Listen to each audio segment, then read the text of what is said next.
Hello and welcome to another Maine SBDC webinar.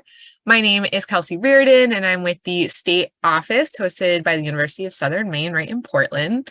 And today we have Maine SBDC at AVCOG Center Director and Business Advisor, Lori Allen, who's going to take us through this webinar all about marketing on a shoestring. So as we often say, marketing takes time or money. And if you only have time, then we have some solutions for you. So Lori's going to be going through the 4 P's of marketing and kind of understanding how to identify your customer and connect with them. So we'll have a whole bunch of resources. And just FYI, we are recording today's session, so you'll receive a link to that recording as well as the slides. So all of the links that she mentions will be clickable in those slides that I send over later. If you have any questions today, you can go ahead and stick them in the chat below. We'd love to know kind of who you are, maybe where in the state you are, but definitely what kind of business do you have? So that'll help us kind of be able to answer more questions along the way. So if everyone wants to introduce themselves quickly in the chat and let us know what industry you're in at least, that would be great. Also, if you have any future questions, you can always email us and if we can't answer your question, we can find someone who can. So the Maine SBDC, we're the Small Business Development Centers. We're a national program. Each state has their centers and each center has a bunch of advisors. And so we can help you with most, if not all of your small business needs. And so, like we say, if we can't do it, we can find someone who can. So I'm seeing some people introducing themselves. Thank you very much for that. Trying to think if there's anything else. I think I hit everything. So keep an eye out for my follow-up email. And I'll pass it over to Lori to get us started. All righty. Thank you, Kelsey. I appreciate all of you spending this. I don't know where you guys are, but I'm in Auburn and it is about as dreary as it gets. I'm already sick of this summer weather. I want the sun to come out. Gosh, okay. I'm just looking through. I appreciate you guys putting your industries in here, because one of the things is, I'm just writing here, whole almond, plant-based product. Okay. So marketing on a shoestring. I want to start out by telling you what this is not. This is not going to be a comprehensive soup to nuts philosophizing about marketing. This is really down and dirty. What do I got to do? Get my business up and running, telling people who I am and how to find me, like really cut to the chase. And so we are going to sort of set the scene a little bit in terms of just reviewing, the 4 P's of marketing and kind of target audience. But we're going to spend the bulk of today talking about how to really get things going and rolling, particularly when you don't have a budget. So Kelsey told you, this always happens. We have a little bit of a lag when I push the arrow key. Let's see here. There we go. This is me. I am a native Mainer. I grew up in Oxford County. I left and came back and left and came back. I'm what they call a boomeranger. But I work out of the Auburn office here at AVCOG. We cover Oxford, Franklin, and Androscoggin. And of course, there are at least 15, I think, other advisors across the state. And I would encourage you, if you don't have an advisor, reach out and meet with one of us. We are more than happy to talk you through any aspect of your business, but in particular marketing.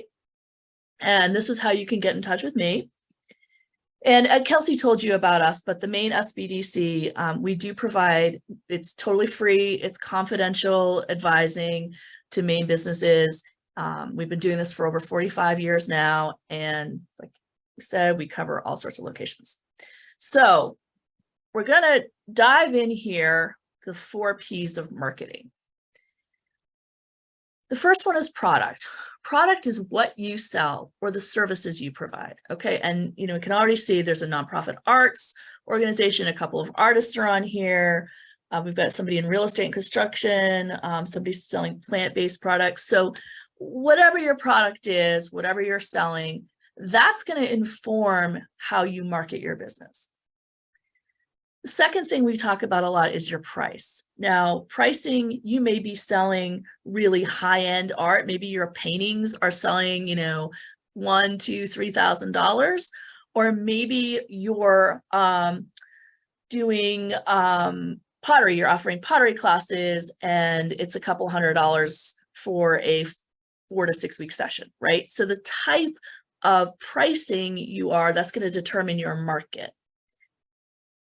Another piece of the puzzle that informs your marketing strategy is place. Are you offering things in a very defined geographic market? So for example, maybe you're opening a store in downtown Waterville.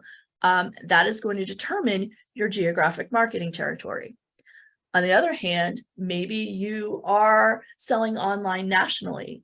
And so that's going to determine or create a need for a much wider scope of your marketing efforts.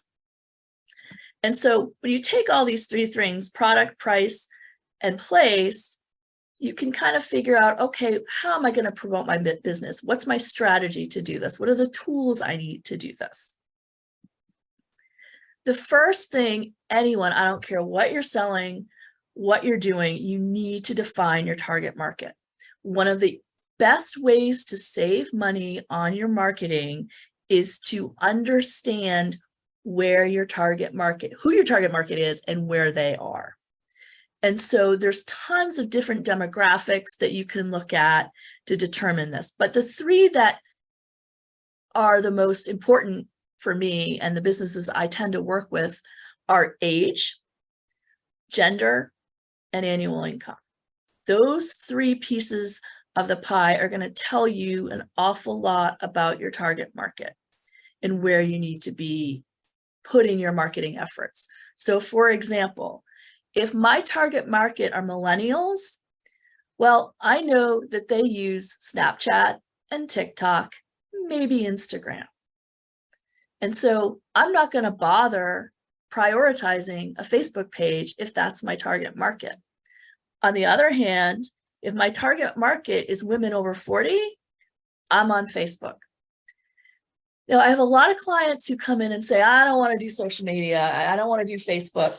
The problem is it's not about you. It's about where your clients are. It's where your customers are. And so if your customers are on Facebook, you need to be on Facebook. If your customers are on Instagram, you got to be on Instagram. Another indicator is gender. Something like 90% of all consumer decisions are actually made by women. So even if you don't think women are your target market, you need to think about how women interact with your product and services. I will tell you, for example, my husband and I, we need to stay in our deck. We need to stay in our deck. We keep fighting over who's going to make the call to find somebody to stay in our deck. Well, we all know it's going to be me eventually, right? I'm going to be the one who decides who's actually going to come to the house and paint our deck. And because I'm the mom, I'm the one who cares about what the deck looks like. My husband's like, does it even really need to be painted? So women really do make most of the consumer decisions in the world. So think about how gender is going to impact your marketing strategy. And then finally, annual income. Annual income really determines strategies. So, and a lot of research and development and thinking have been done by this, and you can find a lot of it online. But if you've ever gone to like Target, you'll notice that there's a Starbucks in most of the Targets you go to.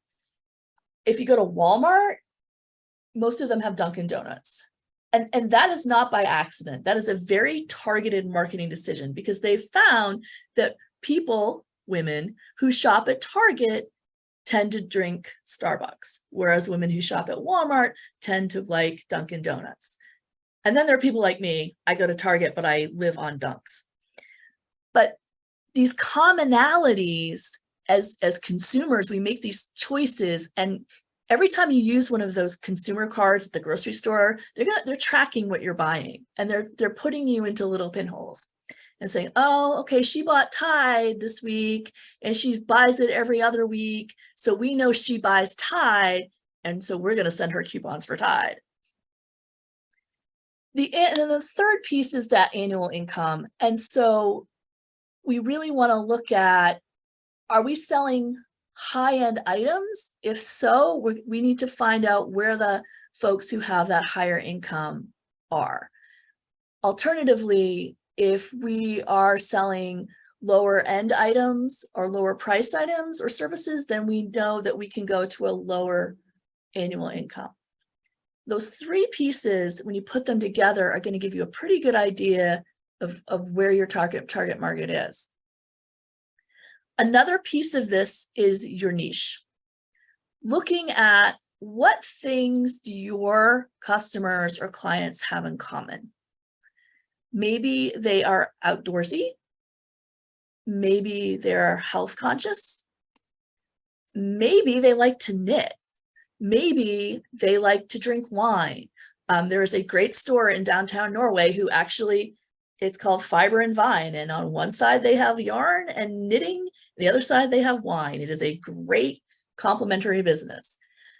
And so as you start to think about your clients and your customers, you want to say, okay, well, they might come to me for yoga, but what else are they doing? Where else are they? Maybe they are into Reiki. Maybe they shop at the health food store down the street. Maybe there's a way to combine my marketing efforts with these other like-minded businesses so that, because we're pulling from the same customer base. So you want to think about what complementary, whether it's other businesses or services that your clients are going to need or want, and that you can reach out to them that way. So this is just another thing. So who they are, what they like, and where else are they? If you can get those pieces together, you've got a pretty good idea of who your target market is. And I'll give you an example of how this really drills down. A lot of times I'll have clients come in and tell me that they want to open a bakery. And I'll say, well, okay, who's your target market? And they'll say, well, everybody, because everybody gets hungry. Everybody likes cookies. And we have to start drilling down on that. And so in each of these scenarios, a high-end wedding cake business, downtown brick and mortar, and then online brownies, well, they're all bakeries, right? They're all baking something. But they all have a very different customer base, and they all have very different considerations when it comes to marketing. If you're selling a high-end wedding cake, your product is going, you have a very specific look and feel to that product. Your pricing is going to be much higher. You may be looking at people spending $2,000, $3,000, $4,000 on a wedding cake. Your place may be local to regional just because of how complicated it is to transport really fancy cakes. So you might not be local to one particular town or city, but you might be like, oh, I deliver high-end wedding cakes in Southern Maine, for example. So you know what your product is, you have a very high-end price, the geographic territory that you're serving. And so their target market and their marketing efforts are going to be very, very different than a downtown brick and mortar. The downtown brick and mortar, they are, say they're, in a little downtown district, Waterville, Bath, Brunswick, Norway. Their product, they have a lot of different products, right? They may have a $2 croissant or a $2 muffin. They might sell a pie or a full cake for $30 or $40. Their customers are going to be much more focused on local because they have a local brick and mortar. They're going to care about foot traffic. They're going to care about marketing very locally, and they are going to care about less so much about income, right? Because they've got a broader base of things. They're not just focused on one high-end item, but they've got lots of little things. So their income and their target market can be lower than that of the person who's making the high-end wedding cakes. And then finally, if you're selling brownies online, well, that's a whole different story because you're not tied to a physical location. Your pricing is probably going to be more than the brick and mortar because you're probably making specialty brownies or things that people might buy as a gift and send to their, oh, it's my aunt's birthday and she lives out in California. I'll send her some brownies for her birthday kind of thing. So a little bit more special than the downtown brick and mortar, but still not overly expensive. And you're selling online. And so it's just a different feel. But my point for all of this is each type of these bakeries has a different niche and a different marketing strategy. And so what I need and want every one of you guys to do is kind of think that through for yourselves. What is my price point? Where are my customers? And how am I going to reach them? Years ago, I used to teach a class for veteran business owners. It's another SBA affiliated organization called the Veterans Business Outreach Center, and they run a program called Boots to Business. And this clip that I want to show you is in their curriculum. And I think even though it's a little dated, actually it's a lot dated because it's actually referring to George Bush as president towards the end. No political, this is not political at all, but it does date this a little bit. I think it's one of the best ways to really explain this idea of niche marketing. And so I'm going to play this for you. It should work. Kelsey and I tested it before, but if not, when you get the slides, the link is there. So let's just watch this right now.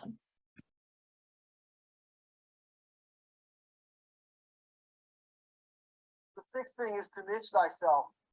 This is all the marketing you ever need to know. It's also probably all the R&D and product design you ever need to know. I think that this chart can explain basically all of marketing and product design. On the vertical axis, the ability to produce a unique product or service. On the horizontal axis is the value of that service or product to the customer. As you might suspect, this is going to be a 2x2. And as you might suspect, you're going to want to be high and to the right. But let's go through the other corners first. The first corner is where you provide something of great value to the customer, but there are 10 other competitors doing it. At that point, you have to compete on price because it is not a unique product or service. It's an ugly place to be. Another corner is where you provide something and only you provide it, but nobody wants it. That's where you're stupid.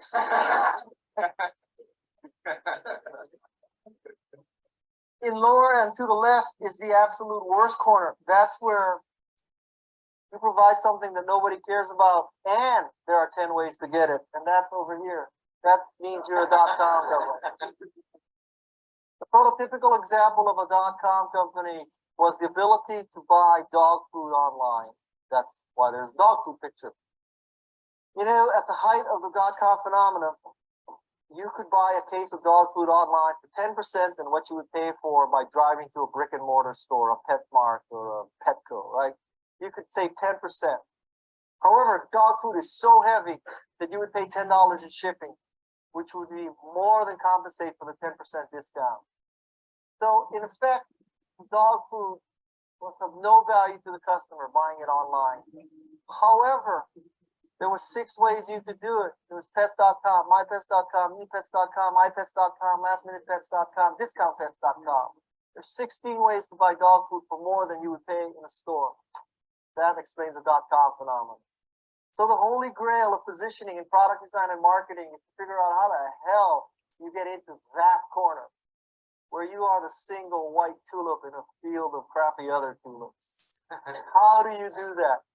What is so unique about your product or service? It can be features, it can be price, it can be geographic location, it can be service levels. I don't know what it is, but whatever it is, how is it unique? And by the way, that unique element better be valuable to the customer. An example of a company that I think is very high and to the right is Fandango. So Fandango allows you to buy a movie ticket before you go to the movie. So you really know you have a ticket and you can just zip through the line because they scan your printed out ticket, right? That's great value to the customer. And you can only buy it through Fandango. That company is high and to the right. So the basic proposition here is for you to be high and to the right. You can think of it as being like our president, high and to the right.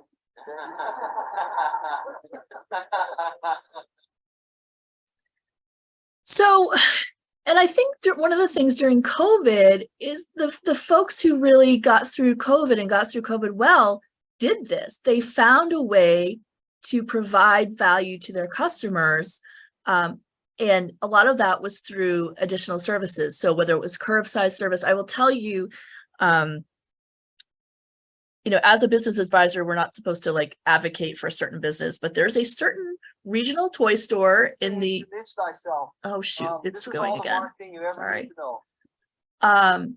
And that first Easter during COVID, they were, you could call them up, tell them what you wanted for in your kid's Easter basket, and they would put it together, and they literally delivered it to my door. The store in Freeport delivered it to my house in Brunswick. They actually put it in my car. So my kids during nap time, so my kid didn't know the Easter bunny had, and yeah, I paid extra for it, but that was so high and right to the right to me, because again, if you remember those early days of COVID, we were all terrified to leave our houses. And so, but Easter came, and you've got, I can't remember how old my daughter was, man. I think she was 3. She was old enough to know the Easter bunny was coming. And I still go to that toy store. I was there on Saturday. Do I spend a little bit more? Yeah, because they're a locally owned company and they have really nice stuff, and I spend a little bit more, but I will always remember them for saving that Easter for me. Okay. And so for me, that's like a high and to the right service. And so as Guy Kawasaki says, you have to figure that out for yourselves. Now, we as advisors, we can help you do that, but it is something that you really, really need to do as you develop your marketing efforts. And I keep, there we go. Okay. So that's my 22, probably 20-minute marketing down and dirty. This is what you got to know. You got to know your target market to do your marketing efforts. So now we're going to move into the things you got to have and then things you can do. So there are 3 things that you absolutely need to do to market your business. You gotta have these. 1 is a phone number. 2 is an email, and 3 is our business cards. Now, I've actually lately had a couple of clients come in who they don't do email. They don't do email. In this day and age, if you want to build your business, you gotta have an email. And preferably, plenty of people use free Gmail accounts, free Yahoo accounts. The preference is to actually go buy the domain name. So you can be, Jill at campgroundsmaine.com or something like that, right? You want to have your business name in your email address. Not everybody wants to do that. Not everybody wants to buy their domain. That's fine. But whatever option you choose for your email, it needs to be somewhat professional. So don't be like hotgirl19@yahoo.com trying to promote your business. And I've seen that happen. You really want to have a professional email, at least a professional name at gmail.com. Maybe it's your business name at gmail.com. Sometimes you have to futz with it a little bit to add in a number or whatever, but try to keep it as close to your name as possible.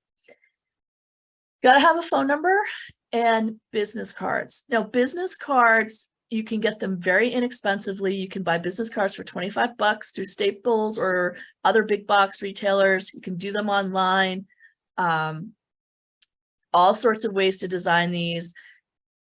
You don't need a logo for a business card, but you can use Kelsey's favorite tool, Canva, canva.com. You can actually, there's a paid system and there's a free system. And so if you don't want to spend any money, use the free Canva.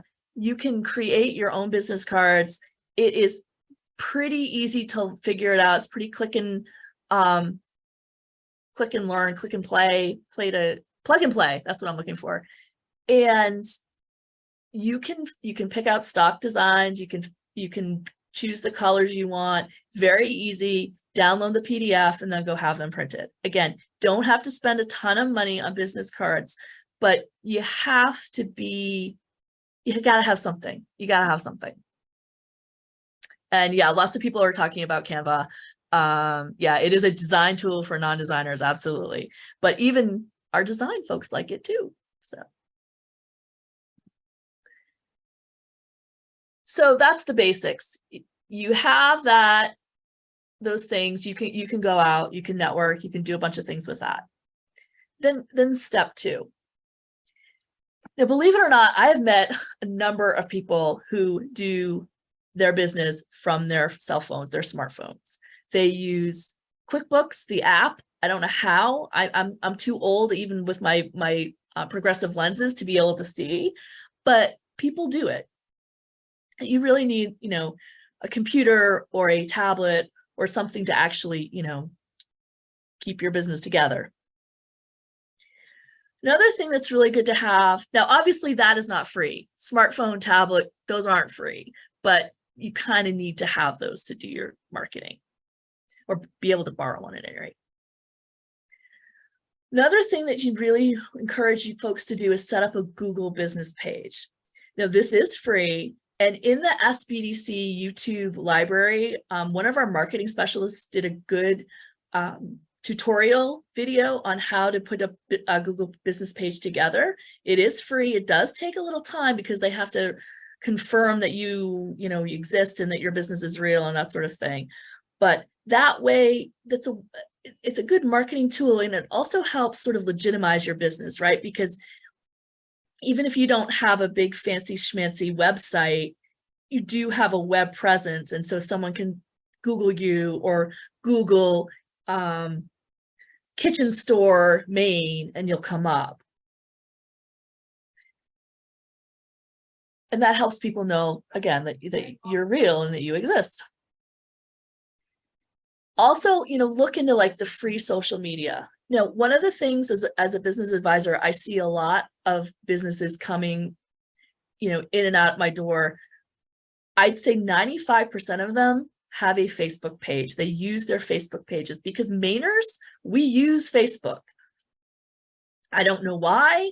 I worked in Massachusetts for a while and nobody used Facebook. The businesses didn't want to do Facebook. Here, everybody uses Facebook. But use the free social media. And we're going to talk more about social media in a few slides down, but just know that's an option. We'll get there later. We'll get there. You can DIY a website. Now, websites are one of these things where you can spend an awful lot of money and have nothing happen.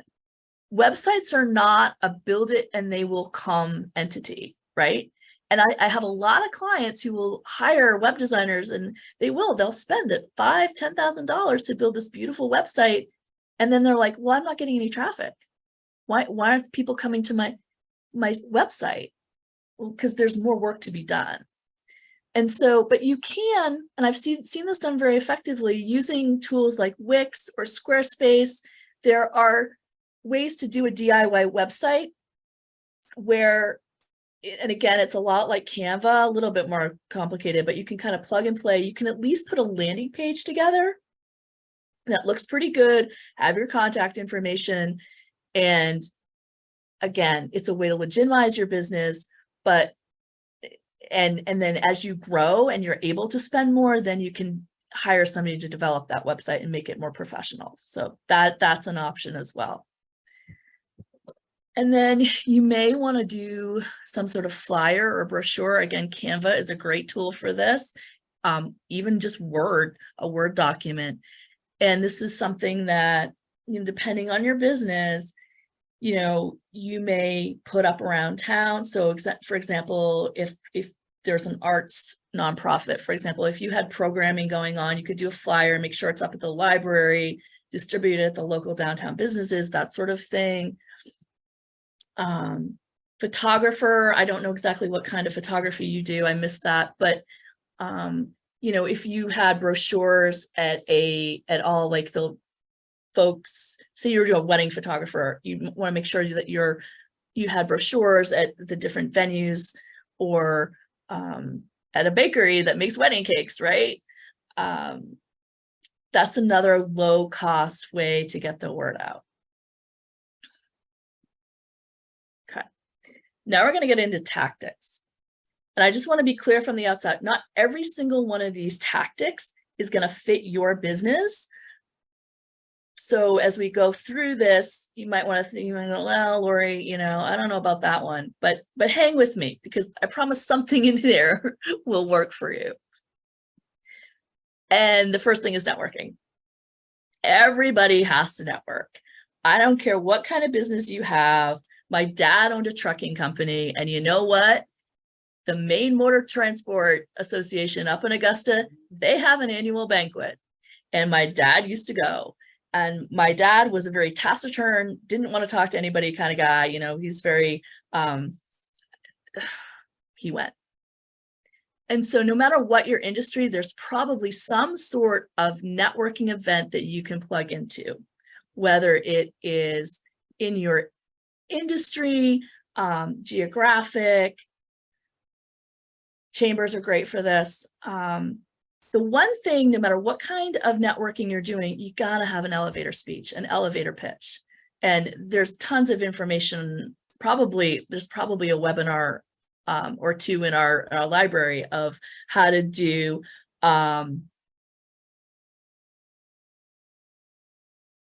put together an elevator speech.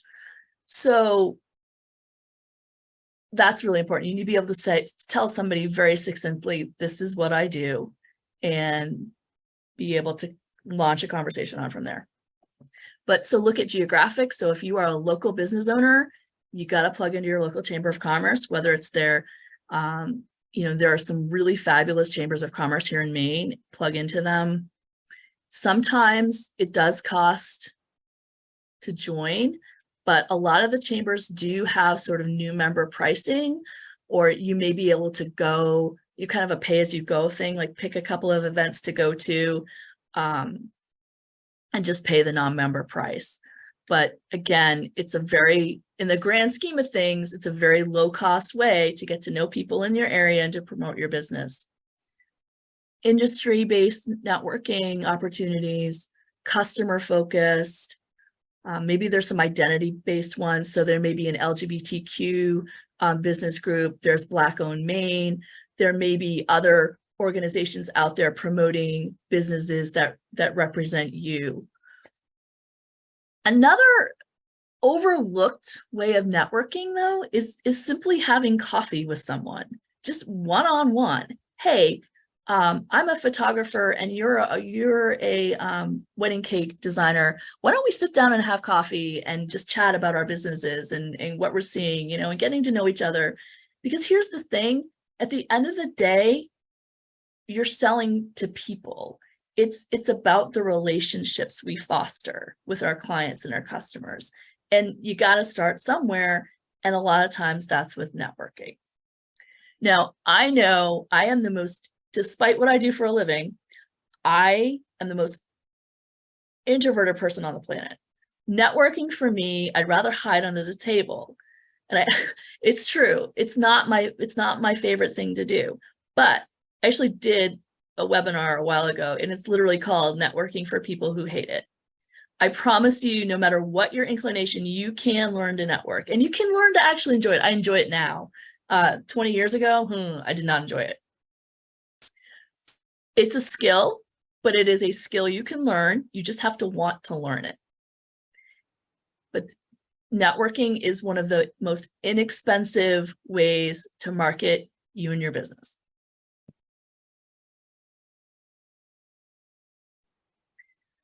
Another thing you can try to do, did I skip? No, I guess I didn't, is a press release. Press releases are actually very, very simple to write. You can look up online and find templates to do. And a lot of times when you're launching a business, it's a great time to do a press release. I just had a client open an art gallery in Lisbon, and we wrote a press release together and we sent it out. And the Sun Journal got the press release and actually went over, did an interview, took some really nice pictures and ran a story on her in the paper. And she's gotten a lot of inquiries from that. So just when you launch your business, definitely do a press release, send it out to your local papers, make sure they know that you're open for business. If you're an existing business, are you launching a new product? Are you launching a new service? Are you doing a big program that you want people to know about? The great thing about living in Maine, and particularly in rural Maine, is a lot of times you write a press release, that newspaper is going to print it verbatim. I've seen it happen many, many times, especially the smaller newspapers that they don't have a lot of staff. And so they're looking for material to put, they're looking for content, and you write a good press release, they're going to print it. And the other good thing about a press release is that you can do it and send it to multiple places. And so maybe 1 out of 3 pick it up, but maybe 3 out of 5 pick it up. And you're able to, so for example, the Sun Journal did that article and we were able to send it out Facebook from her Facebook business page, but like the town's Facebook page sent it out too. So people were seeing it in multiple different places, the same article. So you can get a lot of bang for your buck with just 1 or 2 articles. Oh, the other thing about press releases I want to say is an online business, this might not be your best choice. This is really good for local and regional businesses, right? Because if your customers are in Florida, advertising with the Portland Press Herald is not going to make much sense. But on the other hand, if you know that you have a lot of tourists, summer people who are buying your stuff, and they all live in Miami, a good portion of them, well, maybe it's worth putting a press release out in Miami. Maybe it's worth targeting some of the areas that your customers live in during the winter months. Second thing you want to look into is email marketing. And believe it or not, the trend has kind of, it's always a pendulum, right? We swung away from email marketing into social media marketing. The pendulum is starting to come back where email marketing is actually more effective than some of the social media marketing. The challenge with email marketing, well, there are 2 challenges. One is that you have to have a system for collecting emails. You have to have people opt in. So if I have a retail store, maybe I have and I'm sure you guys have all seen this. You have a clipboard by the register and it says, please sign up for our email list or our newsletter, and people, write stuff in.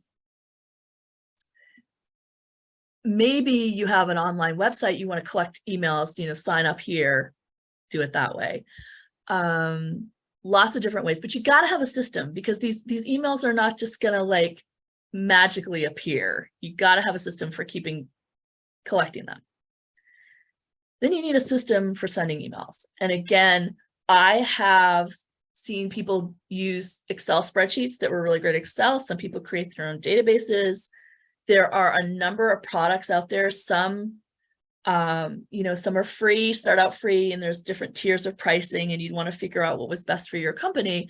But MailChimp, Constant Contact, HubSpot, Email Octopus, somebody here is writing a Weber for my email campaigns and a landing page can have different. So there are tools out there to fit your budget. The second challenge, though, is so I've got my pile of emails here and I've got my system here that's going to send out the emails. I got to get these emails into that system. And so you have to figure out a schedule for yourself, whether it's weekly or monthly, to sit down and enter those emails that you're taking and putting them in that system. Now, depending on the source of your emails, maybe that happens automatically. But if you're going to farmers markets or sidewalk art festivals, chances are it's on a piece of paper and you got to get it into that system. But make sure you do that because these emails don't do you any good if they're just sitting on your desk in a pile. And so once you've got a pile of emails, newsletters are great, notifying, hey, we're having a sale this weekend, Mother's Day is coming up, email, we all just go through your inbox and you will have a million different examples of email marketing in there to look at. Kind of look at what your competitors are doing for email marketing. That's a good tool to do as well. And then track what's, your open rates, your read rates. You can do that now. And that's going to give you an idea of, well, only 10% of my folks are opening my newsletters, but 80% of them are opening my coupons. So maybe I'm not going to do my newsletter anymore, or maybe I'm going to do it less often because people aren't reading it. On the other hand, you could have exactly the opposite. But if you don't track it, you won't know what the most effective way is. Okay. Another tool, public speaking. It's really about establishing yourself as a subject matter expert. So, and there's millions of ways to do this really, but teaching adult ed classes is a great way to get an audience. I used to work for a women's business center in Massachusetts, and we did a ton of classes, and they were often led by instructors. And so, for example, we had a legal class, and it was taught by attorneys, and the attorneys would talk about like legal entity and stuff like that.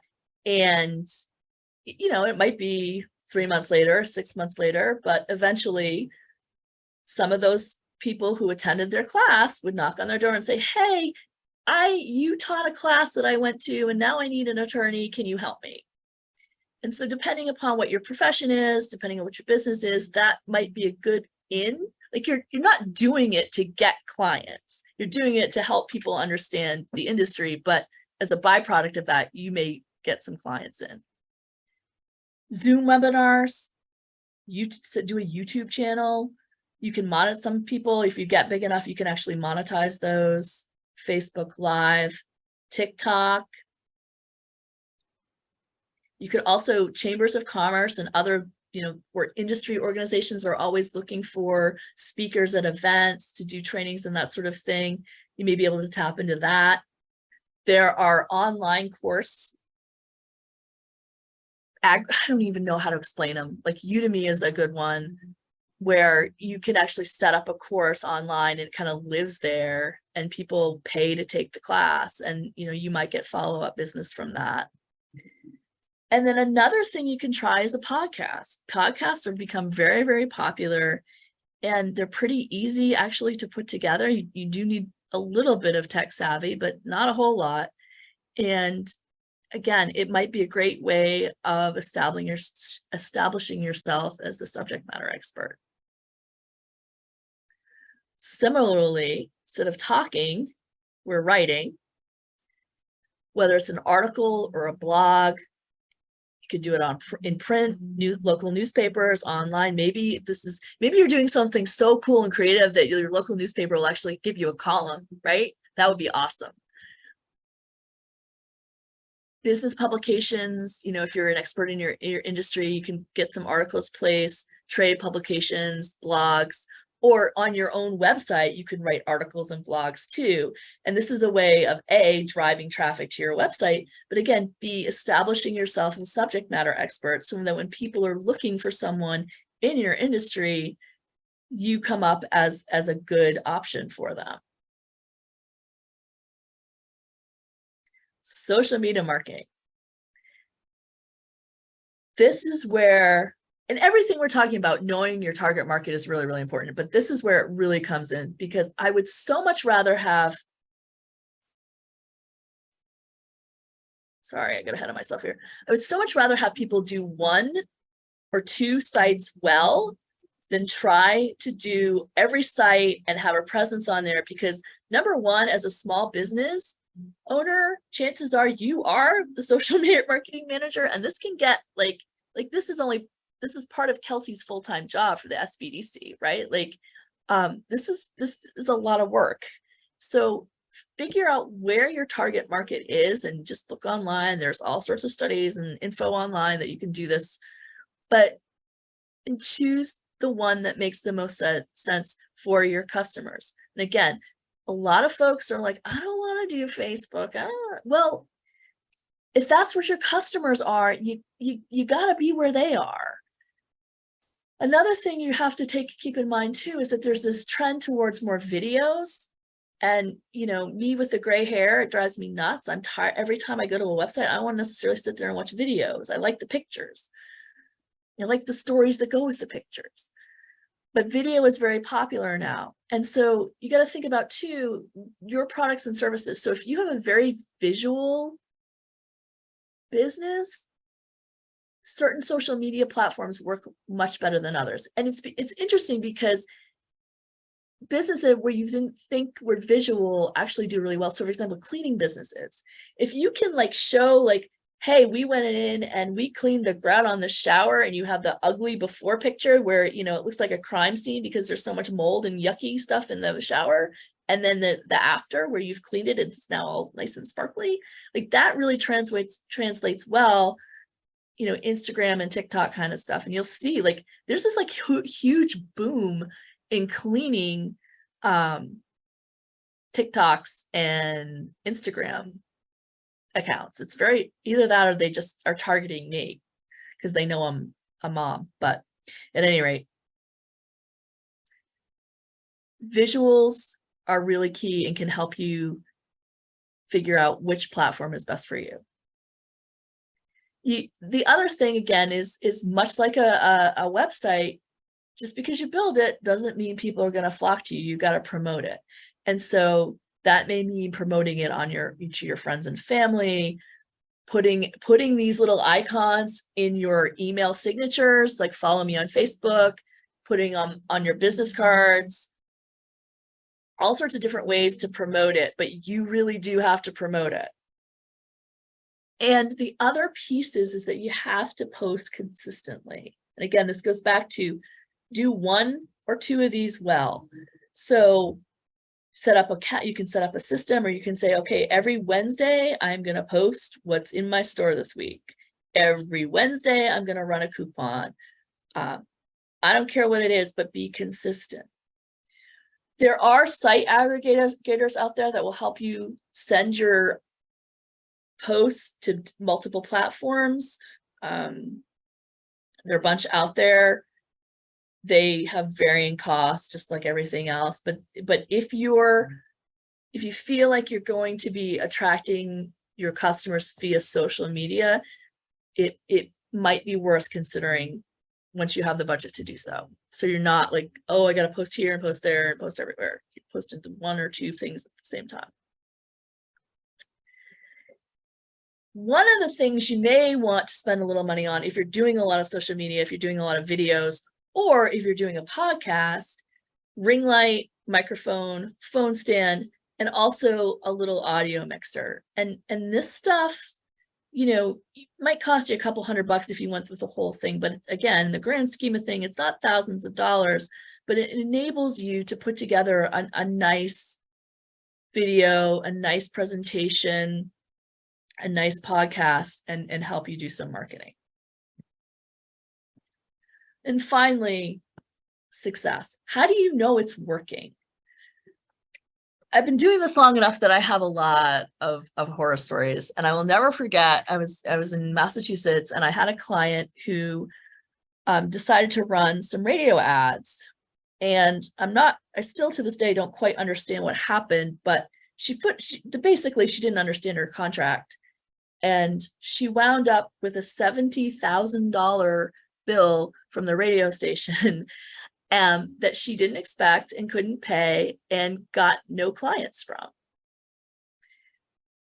So whatever you do, whether you're spending money or your time, you need to figure out a way to track it and make sure that it's actually working. And what does that mean? So it means you're getting more customers. It means that your average sale has gone up, like from $30 to $40.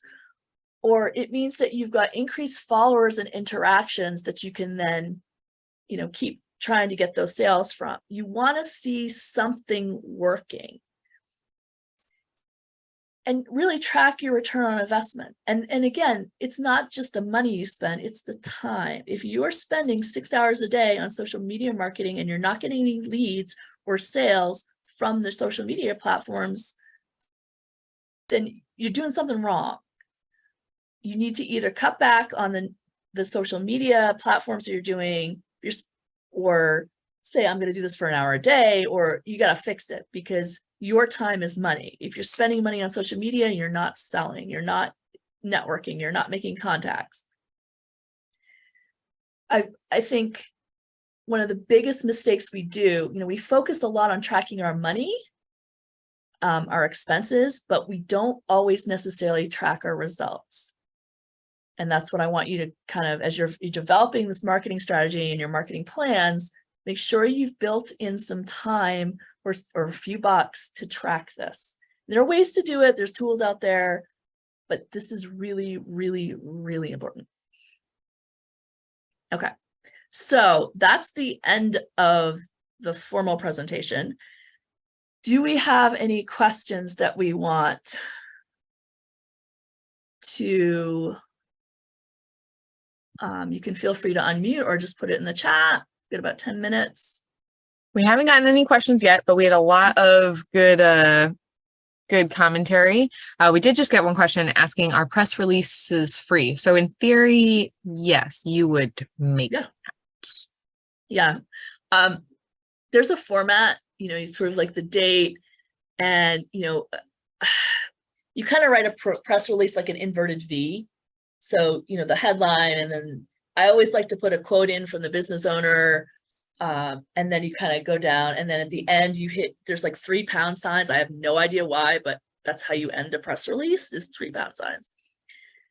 But yeah, I mean, it's just your time. And again, it's something that a business advisor, one of the SBDC's advisors, can help you with. It's not rocket science, and you email it out, done and dusted. Sometimes it's worth calling to follow up, depending on the publication. If it's a larger publication, then you might have to call and say, hey, I sent you a press release the other day. Did you get it? What'd you think? Blah, blah, blah, blah. Other times you'll just see it in the newspaper in a week or two because they just printed it.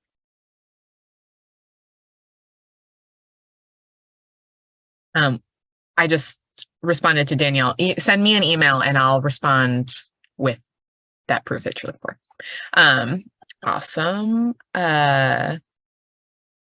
Yeah. So Liz is saying email addresses are long and can leave room for error if they're typed incorrectly. Is it worth trying to get a second domain?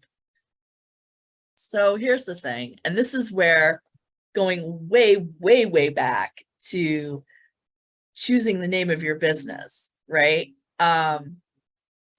You want to think about how that's going to play out in your email addresses, in your website addresses, in your social media accounts, because yeah, it does get really long. I don't know if you could do something like SG Express, like Stained Glass Express. Is it worth trying to get a second domain for emails? Yeah. It's a toss-up, because I understand, from a brand recognition standpoint, sure, but you also have to think about people spelling your name. How many emails are going missing? So I used to work for an organization called the Center for Women in Enterprise, and our emails were cweonline.org. And so maybe it's sgeonline.com. There's different ways, but I think you have to weigh brand recognition versus people actually sending you emails and you getting them. Yeah, and it seems like if you're using acronyms, it's important that you're using those throughout your branding so that people can recognize them. So if your logo was the full name and then the acronym just below it, then like your email might match it. People might be able to connect those dots a little bit more easily. Yeah. That's a good question. Yeah. Awesome. I don't see any other questions. Lori, if everyone who has attended the webinar today does one thing when they leave, what do you think they should do? make sure you have a professional email address. Again, I don't care if it's a gmail.com, but just make sure that it's not like Gabby1234 or, unless your company's name is Gabby, but professional emails, that's sort of been a, what's the word I'm looking for? I don't want to say thorn in my side, but just something I'm seeing a lot of. Pet peeve, I think is the right word. That's what I was thinking. Yeah. I've gotten a couple emails recently that I'm like, oh, you want to move that somewhere else. I was saying, Amy saying Namecheap has some deals right now for domains. So, yeah, there are options for hosting that vary. And if you're still using AOL for email or some of the olds, you might want to rethink that too. But yeah, my mother-in-law just reached out to my husband to ask if he's still using the AOL email she's paying for, and we thought, uh-oh. Yes. Yeah. So, we're all doing the best we can. My best friend finally left her AOL account. See? I was like, I didn't even know they still had AOL accounts. So honestly, I didn't either. Jordan saying Roadrunner goes to spam. So that's probably one of the email, yes, for making email lists. You do want to look into that a little bit because there are some things to keep in mind so that everything doesn't get sent to spam, because you don't want to spend all that time and effort and then nobody ever even sees the emails. That would be a shame. Yeah. Oh, business cards. What's the most important thing to have on them? The way to contact you, email, phone. The physical address is important if you have like a brick and mortar location, people need to find you. But like if you work from home, you have a home business, like you don't need your physical address on there. Unless people are coming to your physical location, I don't think that's as important. Even a mailing address, like who doesn't, we don't really send mail anymore, really. QR code to your website is a great idea though. That would be great. If you have a website, you can put a QR code. Yeah, QR codes are definitely coming back. They weren't here that long ago, but there's a weird cycle happening. So I would say definitely the website, but also the QR code, because if it's not working or if someone can't access it, you don't want that to be the only piece of information. I would say cell phones now, they do a much better job at reading QR codes than they used to. Yes. There's still a little user error here and there. So just keep, you want to be supportive of your customers also. And is asking how important is a phone number? And I think that varies. Yeah. I mean, I think you still have people who want to talk to you. Mm-hmm. And you can set up, voicemail boxes. You can have like on Google phone, mm-hmm. I do think having a phone number is important, unless you're in like a very, digital, where, some industries, all you do is email all day. My husband, all he does is email, but he's in a very specific industry. But in general, I would say, yes, I think phone numbers are important.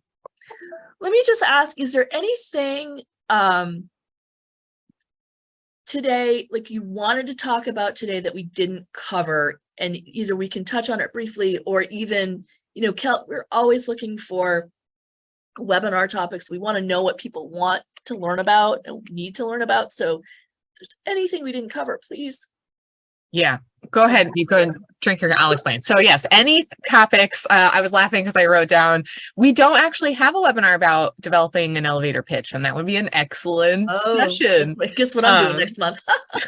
So keep an eye out. We might be offering that soon. But definitely if you guys have any things that you're looking to dive in a little bit deeper, definitely let us know. Jordan brought up a good point. Free QR codes almost always expire. So make sure that you either are using one that is consistent or you are paying for a program. A lot of the new like website building tools like Squarespace and everything, they have like built-in QR codes that exist for you as long as you're paying your subscription fees. Yeah, people are saying elevator pitch. Do you think it's necessary to have a cell phone for your business so that customers can be reached by text? We only have a landline and our MailChimp doesn't do SMS. So there are text message programs now that you wouldn't necessarily need the phone, like a cell phone for, but they are usually paid. Yeah. And I guess the question is, are your customers why would they text you? Like, for example, if I have Airbnbs, like, yeah, I'm going to need somebody because they're going to text me and say, hey, I can't get in. Right. Like, and if it's 10 o'clock at night kind of thing. Again, it's kind of just depends. I do think the younger, the millennials and stuff, I think there's a generational thing going on where I see my older clients want me to call them. The younger folks want to text me. And then there's the middle ground of us, Gen Xers who are, we will live or die by our email. Don't call me, email me. Right. It looks like there's a couple different options. Leonard saying Google Voice does text. Amy says Visly offers text. So yeah, it definitely seems like there are options for everyone's comfort level. Yeah, thank you, Liz, for saying what I was going to say. This was a great group. We love getting everyone's ideas, and it's always fun when we can cater it to what you're dealing with, but also the networking. This is technically a networking opportunity. This is a much easier in terms of if you hate it to get through. So thank you all for joining us. Thank you, Lori. Looks like we're getting lots of thank yous in the chat. Great. Thank you guys so much for joining us and hope to see you again sometime soon. Yeah, keep an eye out for my follow-up email and we'll see you at the next one.